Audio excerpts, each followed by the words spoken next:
Welcome back to the Art for Artists interview series where we talk to someone interesting about something they're working on. And in the process, hopefully learn a little bit about what it means to be a creator and be someone that makes things. I'm joined today by a special guest who's also an author. So guest, who are you? I am Adam Decollibus. I'm an author living in California. I'm a pretty simple guy.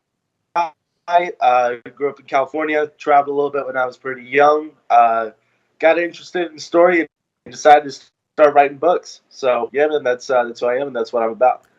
Love it, love it. That was very succinct too. I think sometimes people get tripped up on that question because they're like, oh God, well, who am I? You know, you know what I mean?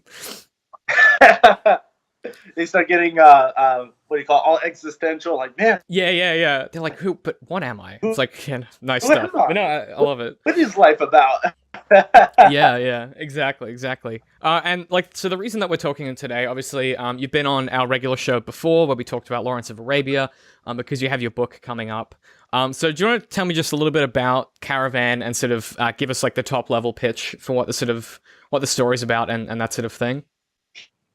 Sure thing, man. Sure thing. And really quick, before I go into it, I just want to get a chance to say thanks again for having me on, bro. It's always a great time talking to you. So thanks a lot, man. That's my pleasure, man. Glad to have you on. Yeah, same, bro. So the book, it's a story about a man who travels across the desert, the Saharan desert in the 20s to take pictures of the people and the culture and the desert. And while he's there, he becomes extremely obsessed with living and traveling in the desert because up until this point in his life, he's never had complete control over his life. He's someone else's rules. And now that he has been separated and cut off from his whole life, he's able to evaluate the way that he's been living. And he realizes that there is a lot more to life and that he can do a lot more with his life. And that realization forces him to decide whether he's going to return to England, where he came from, and fall back into his old life, or whether he's going to stay in the desert and live the life he wants to live. Yeah. I love it. You've got a very good pitch too, because I think it really is about that question of like finding your freedom and sort of learning about yourself in a completely different environment. Where did those sort of themes come from for you? Because it's sort of laden throughout the story, and obviously, you know, it takes inspiration from Lawrence of Arabia and those sort of stories, and that a lot of those are about sort of freedom and discovering, you know, your true kind of calling or discovering freedom. Where does that sort of stuff come from for you? Is that something you've always been interested in? Yeah, it's something that I've always been really fascinated in. One of my core values is freedom. Everything I can do to increase the freedom in my life, I love it. That being said, you know, I'm all about discipline and responsibilities. But yeah, I've always had a love for freedom in my life. The key moment that made me want to write something, to put out a book about this particular subject, was the book The Alchemist by Paulo Coelho. And so if you've read it, you know. But for those for your listeners who haven't read it, it's a book about this shepherd from Spain who he I forgot what happened, but he through a through a vision, he realizes that there's a desert by the pyramids, and so he decides to travel all the way across the Sahara to find this treasure. And I think it's an excellent metaphor for for about us, for about people, and about our lives. At a certain point in our lives, we get this idea, we get this quote unquote vision that there's a treasure, a goal in this far off place that we need to go to, and we need to find. And the whole book is about following your heart. It's about doing what you want to do and learning more about yourself along the way. Yeah, absolutely. And the themes that are just so prevalent in like storytelling in general. You know, you've got like the hero's journey, which is that exact thing. That's like the most popular story structure, like for a reason. Like I think it just resonates with everyone, Yeah. like kind of regardless of, you know, regardless of like who you are in your life and where you are in your life. I think everyone can kind of relate to that search for some kind of meaning, or like looking for that objective that if you can just reach it, you know, that it'll change everything. Kind of kind of resonates with everyone, I think. And like this story in particular, when you were writing it, obviously we talked previously about how there was a lot of inspiration from Lawrence of Arabia and that sort of thing. Like, what was the writing process like for you? Did you sit down and kind of bash it out in like a week, or was it like over a few months? Like, how did that process go for you putting the story together? Well, the process was it was pretty interesting because when I first started writing it, I wrote it by hand. I wrote the whole thing completely on paper, wow. And it took me the very first draft, which is a completely different animal from the first book. Sorry, from the copy that you read. It took me about 6 months, and I had the first draft down, and I took about a month off, and I went right back at it again. I started going on the second draft, and that draft, the final draft, I think it took me about a year and a half to complete, and that was just an all-out effort because I wanted to expand on every possible point that I could, and just maximize the story. And it wasn't the most effective way of writing a book, as I've learned, just by doing it by reading and studying how other authors write. It's not the most effective way to do it, but essentially, so the book that is coming out, it's half of what I wrote, and edited half. So it was pretty big. It was pretty close to, I think the manuscript was like 800, 900 pages by the time I was done with it. So I just sat down and I wrote as much as I could, and I expanded, like I said, every little point, every little possibility. And when I was done, that's when I brought it to the cutting floor, and I took out everything that wasn't essential and wouldn't be valuable, and wouldn't be essential. And this is the cream of the crop. Isn't there that aphorism in writing? I can never remember what the actual percentage is, but it's like you cut 80% or something of everything you write, and you end up with like a 20% that's good. Or there's some like way that Stephen King talks about doing it, where he's like, you should write as much as you possibly can, because chances are 20% of it will actually be good. So if you write more than everyone else, then you'll have more good stuff because you've written more words or something like that, which I think is a really interesting way of thinking of it. Yeah. Yeah. No, it's interesting that you wrote it by hand. Was that a conscious choice, or did it just kind of happen that way? Well, that had just been the way I grew up writing. I just started writing by hand, and I didn't do the 800-page one by hand.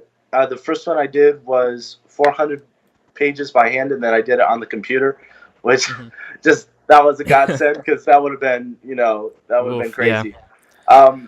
But yeah, that's just been the way I've always written, and now I love typing compared to handwriting. It's so much easier.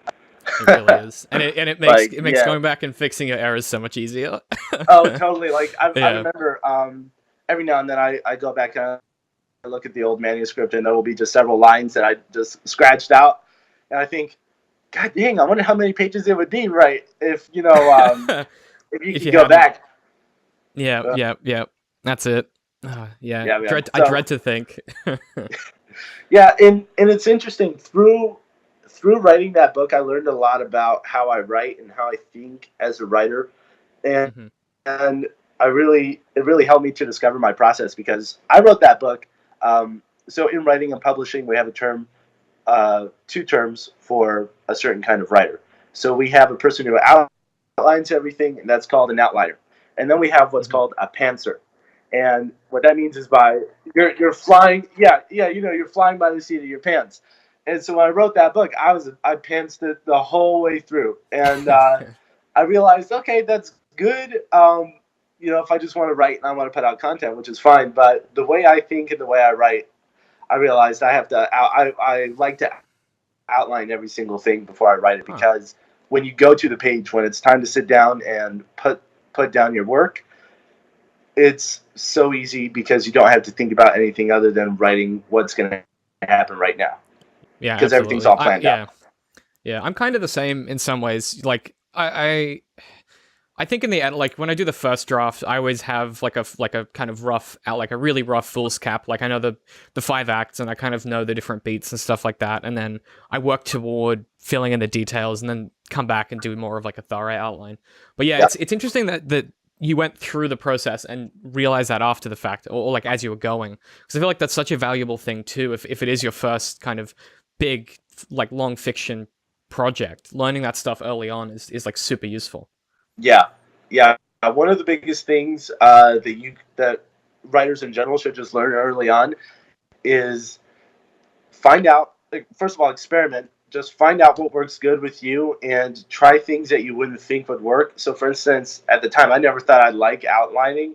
Now, Hmm. outlining is like my go-to, and Yeah. it didn't even take me that long to get into it. I just realized just by writing by the seat of my pants that I like having a plan. So, and for other people, like I think Stephen King doesn't outline any of his books, so he No, writes but the whole yeah. book not knowing. So, I was gonna say you have to wonder with him as well. I think when you get to a certain point in the industry, like because he writes 2 books a year or whatever, I think for him he might just be at a point where he doesn't need to outline because it's all like intuitive to him because he's been doing it for so long that I think like he just lives and breathes like narrative structure. I don't think he has to sit down and be like, what's the third act gonna be? I think he just thinks like that way. Maybe like that's kind of the impression I get from him.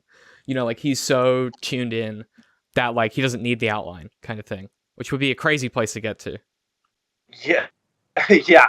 No, it would be. I would love to be a fly on the wall in his brain and just Yeah. observe and see what's happening while, like, what happens when he sits down. Like that would be. I would pay an unbelievable amount just to witness that. It'd be Um, fascinating. Yeah. Yeah, you can make a yeah, you could just copy that and sell a chorus. But yeah, it's I think just by the fact that he's written so many books. I don't know how many he's written, but it must be like in the hundreds now. He's written so many books and even more short stories.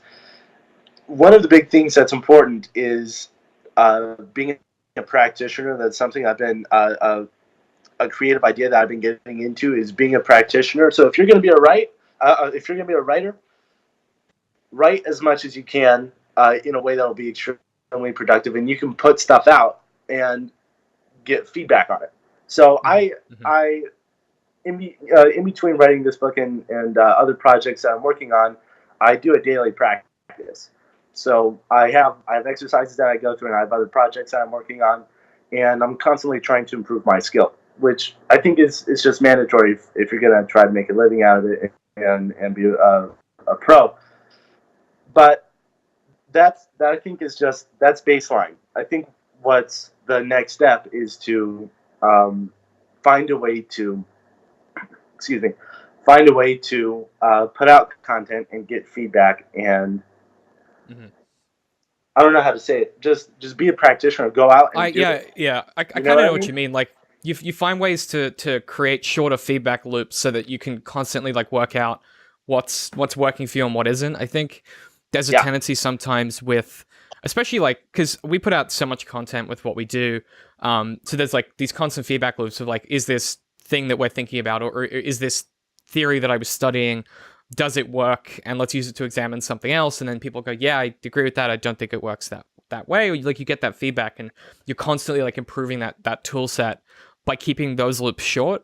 But then the other thing is like in the long projects, creating stopping points where you can get the feedback. So, Yeah. for instance, with my editor, we do like 6 or 7 stages of editing. So we start with structural, then we go to scene work, like, and then we have like this whole process that we go through, and it means that at each stage of the project, there's a feedback loop after like 2 or 3 weeks of working on it.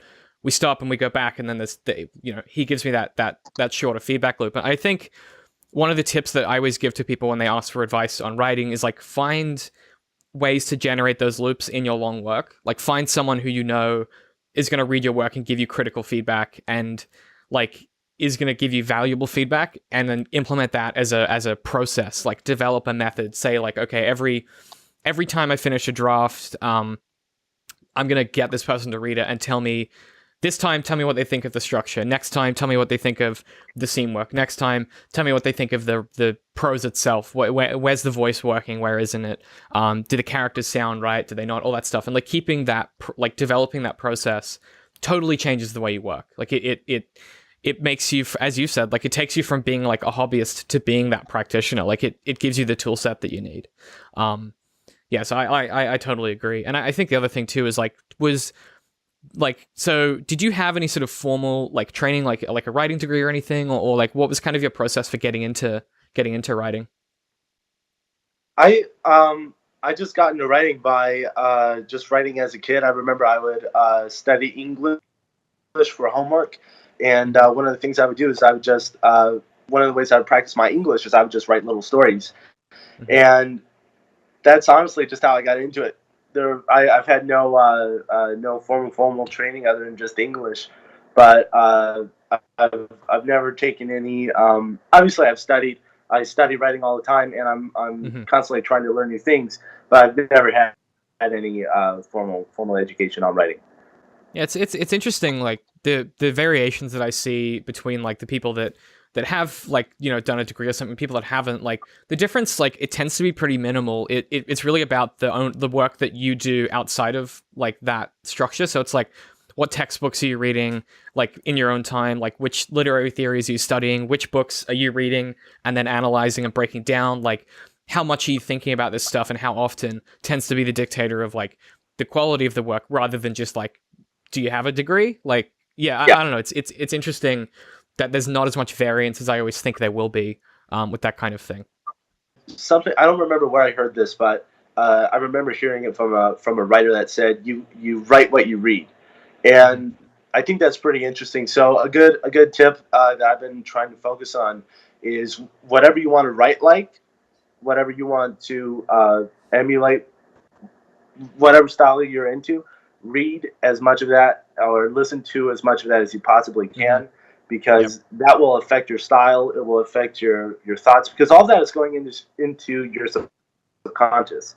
Because while you're just going about your day, you're thinking about it, and whether Hmm. you're just thinking about the story, which may not seem uh, creatively productive, right? Well, if you're just thinking about it, that's actually going to influence how you write, and I think very Absolutely. profoundly. Absolutely.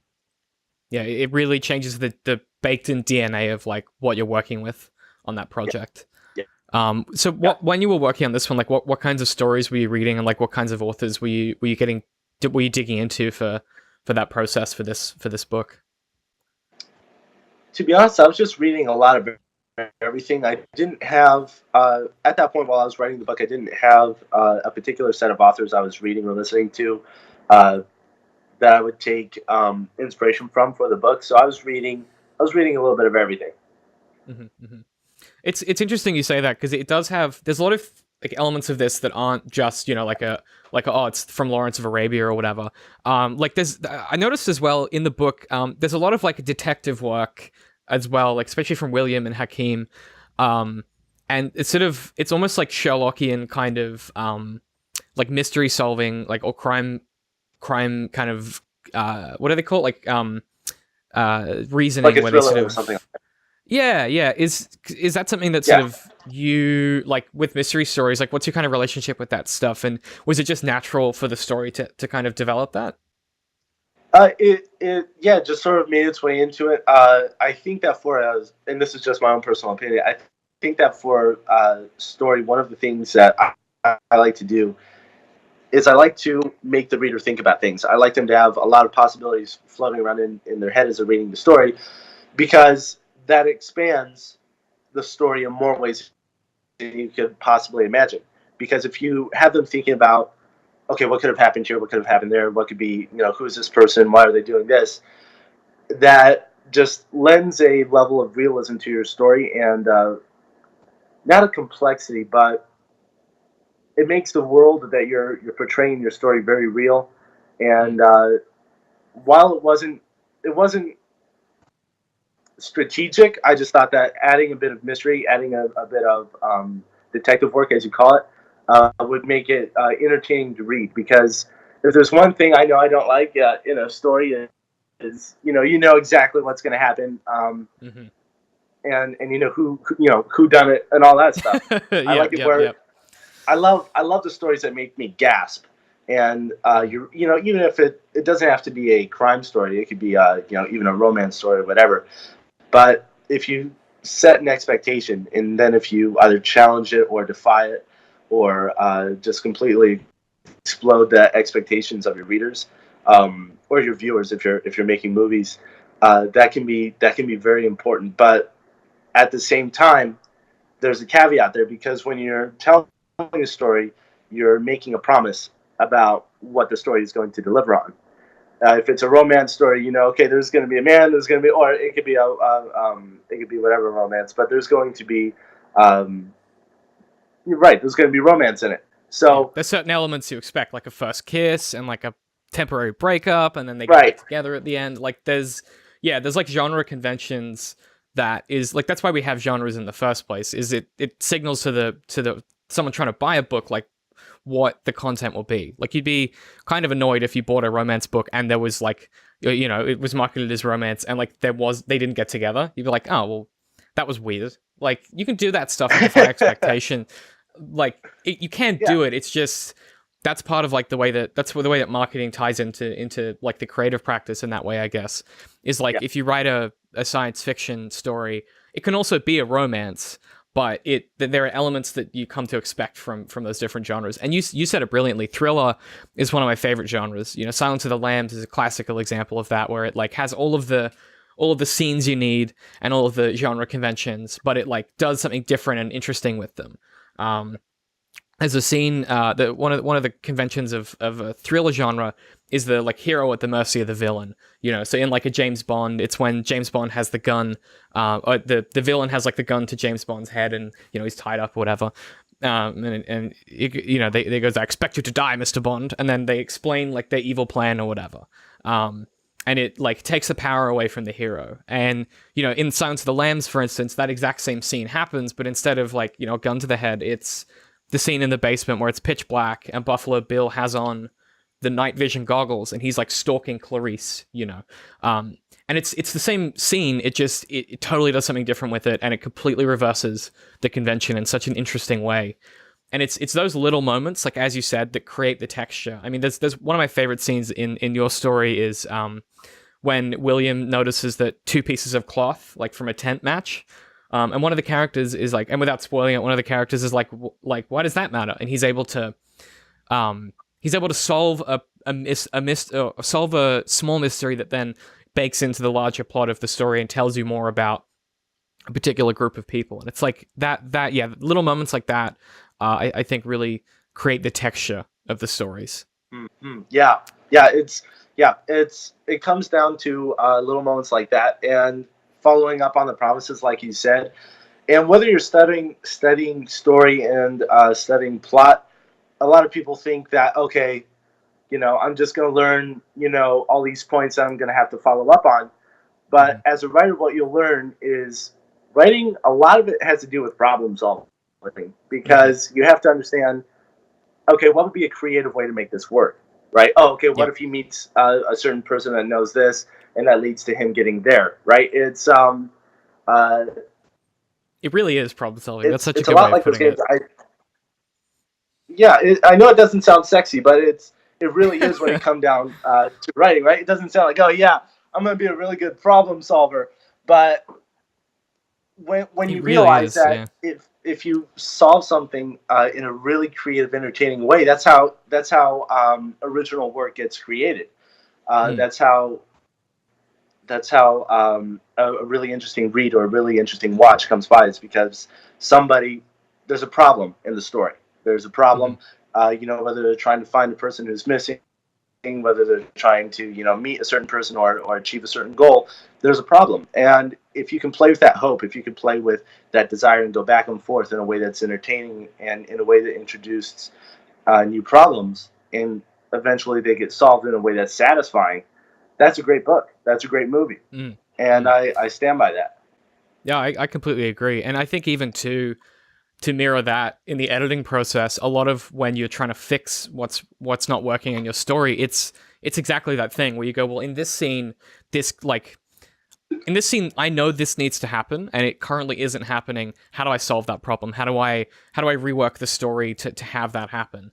It's interesting that it works on like every layer of storytelling. I think it's all problem solving, which it's not always sexy, but it's definitely It's definitely a big part of the process, and it's one of my favorite things. And you can probably test this, is when you do solve something. So like when there's a problem in a scene, and like you find the perfect solution, and it's Yes. like it's so satisfying. Oh my God, that's one of the best feelings. Is when you find a better yet is I'll top that is when you're when you're pantsing and you find a problem and a solution in very close proximity, and it Hmm. seems like Hmm. it's spontaneous, but yeah, just that finding the solution is just one of the most rewarding things while you're writing. Um, yeah, that's a great feeling. Yeah, Yeah, there's I no other way absolutely to yeah. explain it. It's just an aha moment. It's just a complete understatement. It's Oh yeah, like it really is. satisfaction. You're just like, hell yes, Yeah. I found an idea that could work. And if it's entertaining and if it's satisfying, like there's no other way to describe it. That's Mm. just amazing. It really is. It's one of my favorite things. Like I had that the other night when I've been working on book 2 recently, and I like we had this problem in the edit, and Aaron had said, in this scene, this needs to happen. I don't care how you do it, but you need to find a way of this happening. And there was a Right. reason that I hadn't written it in, because it was like conflicting with like basically a character needed to not turn around because it was going to spoil like a plot point later on. That's like a crucial part of the mystery story. But the character who was in the scene is the kind of person that would absolutely turn around. So he was like, I don't care how you do it, but you have to have this person turn around, or try to at least, without spoiling this mystery. And I came up with this solution that, like, I just had that absolute aha moment where I was like, oh my god, this ties into everything. It's perfect. And it was just, yeah, it's nothing quite like that feeling. I don't think Yeah. in other work. It's very much a creativity thing, and I think writing especially, like, it really is so satisfying. Totally, man. Totally, totally. So One of the, sorry, go ahead. no, I was just gonna change gears, but if you No, if man, go right ahead. well, um, yeah. So changing gears for a minute, I just wanted to talk a little bit about some of the kind of themes of fate, and sort of or I guess resignation is really the word I'm thinking of. Like William's kind of resigned to his life at the start of the story, and even his leadership, when he does sort of step up as a leader, throughout the narrative, it's kind of, he's initially like very like a reluctant leader, and he doesn't really want to take control of his own fate, or like take control of his own life. We talked about freedom before, but is sort of fate something that you think about, or a theme that you were sort of interested in that regard? It definitely, well, for a story, definitely, because I think that could be a really interesting thing to play around with, because when things seem destined, one, that makes the story super interesting because you can have an extraordinary life. A character can have an extraordinary life, and it can just be very intriguing. And I like to play around with that idea, but through the eyes of a writer, something that makes the idea of fate really interesting is that you can do spontaneous things, and in a way they seem justified, and it can give moments a very meaningful touch. So if things seem destined, the way a certain flag is flapping in the wind, that can be meaningful. Whereas in a story where it doesn't have a theme of fate, okay, that's a nice touch, but you can play around with it a lot more. I think it's a very interesting factor to think about when you're writing. Absolutely, and it's definitely sort of woven throughout this story with William and his sort of behaviors throughout the narrative, um, and that I think that's tied to the conflict of like civilization and nature, where when left alone in the desert, there's this kind of theme throughout the story that like everyone becomes like the barest, like most pure version of themselves. Like it strips you away to like your most basic components throughout the sort of narrative. And William, I think, throughout, one of the key themes is him struggling, as you said at the start, him struggling with um, these ideas of like going home and like staying in the desert, and he has this relationship with the desert where it's almost a character. Where did that kind of come from? Because I've never really seen that done in that way before, where sort of I don't know, he even sort of toward the end, the desert is almost sort of personified to him. Like he kind of views it as this kind of living thing that he's negotiating with. Well, first of all, I appreciate it. Yeah, the idea of him interacting with the desert and him being stripped to his rawest form when he's out there is because when you're out there in the desert, I haven't been in the Saharan desert, but I've been in a few deserts, and when you're just standing out there in the heat and you just see nothing of more heat, it can get really quiet in your head, and you can learn a lot about yourself. And I think that it was a good. Um, I don't know how the story would have worked out if it was in the jungle. I think it was a good setting for the book and for what I wanted to communicate. And and I thought it was really interesting because as I was doing research for the book, um, I learned that holy cow, they have more than just like great big dunes in the desert. There's like I think eight or more different kinds of desert within the Saharan desert. So they have like the dunes, and then they have like this like white sand, and they have like different colors and or like areas where it's rocky. And I thought that was an interesting idea because you can show the different progressions to the center of the desert, to the heat. And so yeah, it was just a lot of fun to write. Um, and I wanted to pick a setting that would be an extreme challenge for him because he had spent his whole life in Europe. He was born in England and he went to France for a little bit during the First World War. But other than that, he's never been to the desert. He's never been, anywhere where it's like crazy hot, like either how it is in Australia or anything like that, right? Yeah. Exactly. Right. So yeah, actually, you're the one. You're the one who knows the heat between the two of us. Yeah, I live it. So yeah. You are William. So yeah, Yep. that's why I chose the desert.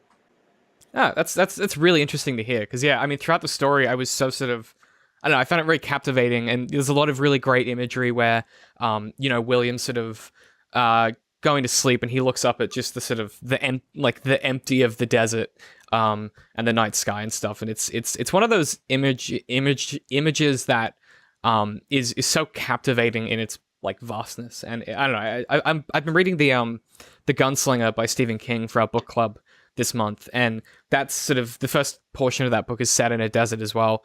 And it's something fascinating about how universal heat is as like this force that just really strips stuff away. And yeah, I was really fascinated throughout the story as that progressed, and I saw William becoming changed by sort of spending time there. So I guess the other thing that I wanted to ask about kind of that imagery, or I guess segueing from that is. There's a lot of imagery of like the sleeping and the journeys, and there's a big time. Like this book takes place over time that passes, and it's often delineated by the days and nights and stuff. And there's a lot of like themes of like kind of vivid dreaming, or the desert feels kind of unreal, or sort of you're not sure if this force that's following them is like real or if it's imaginary, and like that sort of thing. Those ideas of like dreaming and sleep and that sort of thing was that just naturally born from working in the desert, or was that something that you kind of injected, more consciously? That was something that I injected definitely more consciously, and as we talked about in the previous podcast, Lawrence of Arabia really, that's what I got out of it because I thought that the idea of making the desert this really interesting landscape. Where things don't seem real and things can be doubtful and reality is sort of malleable out in the desert. I thought that would be a really interesting touch, and I got a lot. That's one of the points I got a lot of inspiration out of Lawrence of Arabia was just the strangeness of the desert and how life seems strange in the desert. Yeah, Lawrence of Arabia. That's where I got that, and I consciously put that into the book. Yeah, I that's so again curious to hear you say that because it's there's something about I don't know what it is, but that the way that the desert ties into those themes and stuff, it feels so natural. And then toward the end, there's a moment where the desert, not to spoil anything, but like it's interrupted by civilization once again, and it felt like waking up almost. There was sort of this sense of like, oh, like. This is what, oh yeah, the world's still out there, like, there are still cars and trains and stuff, but when you're in the story, it doesn't feel that way. You feel like the desert is the entire world. Yeah, Which yeah, that was and yeah.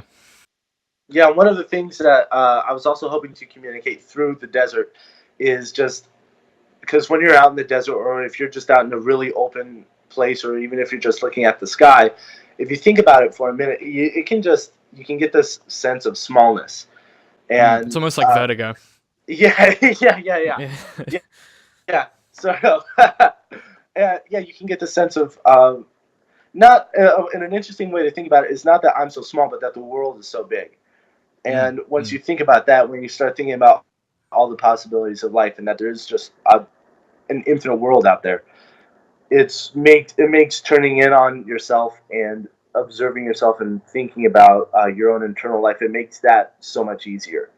And mm, that was also one of the main reasons why I chose the desert is because I wanted to insert in William this feeling of being small, that there was something much greater than him that was completely different, which was the desert. And mm. I brought the desert to life almost as a second character by the desert teaches William a lot. He learns a lot while he's out there, and he learns a lot about himself. And yeah, that's another reason why as well. No, it's yeah. I guess too, coming from like living in a city, because as you said, you grew up in California, and I grew up in Brisbane, which is also like a kind of Brisbane's more like a big country town than a city. Like it's an actual city, but it has more of a vibe of like being a big lazy kind of country city type thing rather than like like a metropolis like New York or something. Yeah, yeah. Um, so it's kind of different, like I guess for like the transition for me to go from that to the desert, like wasn't like I wasn't sort of as like at the start of the story when William first journeys, there's this kind of jarring sequence where he gets to he gets on shore and everything is foreign and he's trying to get food and he's confused and like he's wearing the wrong clothes and it's just this really interesting like kind of fish out of water scenario that I think perfectly captures that feeling of getting somewhere foreign and strange and not having any of the tools you need to deal with it at all. Was that something you found when you were traveling? Like, was that just like a lived kind of thing that you were able to intuit? Absolutely. Yeah. There have been. Yeah, I definitely tried to capture that feeling uh, of being out of your habitat, of things being mixed up. Because when you go to another country, it takes a second to hit you, but you think if it's a completely different language, I get it. If I'm going to go to England or Australia, I can still communicate. But if I go to somewhere like Thailand, Hmm. it's gonna it'll hit you, but you think, holy shoot, I can't just ask this person a question. Like there's a legit like I'll be talking in numbers to them, and likewise, Yep. and Hmm. Hmm. you through that strangeness, you have to reevaluate everything about how you do your life, even how you communicate with people, how you get food, where you're going to sleep, where you're going to go, how you're going to travel, money, everything. The whole spectrum of your life gets reevaluated off of the different culture, and that can even be like how you treat people, and all the little customs. And one of the things I was thinking about as well is that in that traveling, that strangeness is also what allows him to begin the process of reevaluating his life. That Hmm. stark contrast from being in London and being in his habitat where everybody speaks English and he's just like everybody else, to going to Morocco where he doesn't speak Arabic and there's just like this huge congregation of all kinds of different cultures and everything's new. And on top of it, there's the heat and there's a desert. All of that was done on purpose to sort of capture that feeling of being a foreigner so that then he could Mm. start putting himself back together from the beginning. Uh, so when he gets to Morocco, that's the real beginning of him reevaluating his life. Yeah. And then the rest of the story is him putting, as you said, putting himself back together. That's a really good way of putting it. Yeah. Is there sort of anything about the story that you wanted to sort of talk about before we wrap up, or anything that you kind of wanted to tell people who might be interested in the book or interested in these kinds of stories? Is there anything you kind of wanted to communicate before we wrap up? Hmm. Um, yeah, one thing.